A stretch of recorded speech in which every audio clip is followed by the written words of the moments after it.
Justin Leonard made the putt heard round the world when he rolled in a long birdie putt in 1999 to reclaim the Ryder Cup from Great Britain. Well, if you're like me, every putt you have to make is a long putt. But there's some techniques that Corey Kauffman can tell you about that will help you be more successful in long putting. Thanks, Gary. First thing we want to take a look at in a long putt is we want to figure out where do we want the ball to kind of die.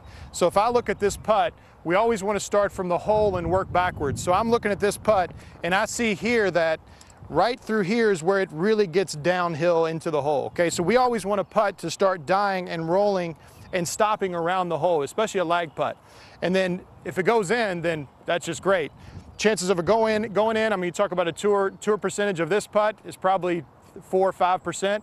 But if we hit a good lag putt, the chances go up with the percentage of us making it. So here's the point where I want the ball to probably start to die and start to roll a little bit slower at the hole. So I have this ball here for that.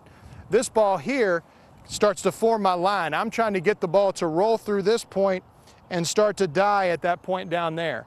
Once I get these 2 points picked out, that helps me visualize exactly where I want the ball to roll. That also helps me with the feel of the putt and the speed, because speed is the most important thing when we're hitting these putts. If we have 3 different speeds, then we have 3 different lines. So with these points, it really helps me visualize in my head what kind of speed I'm going to hit with this putt.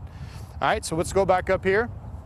Once we have those points, we're going to take a look up here and see where those points meet up. So I've got my points lined up. I know I'm going to go right inside that mark there, and the ball should start to die there. I already have my ball lined up, so we'll go ahead and try to putt it and see what happens. Most important, once we're over top, again, is speed. We've got to get the right speed with it. So I step up.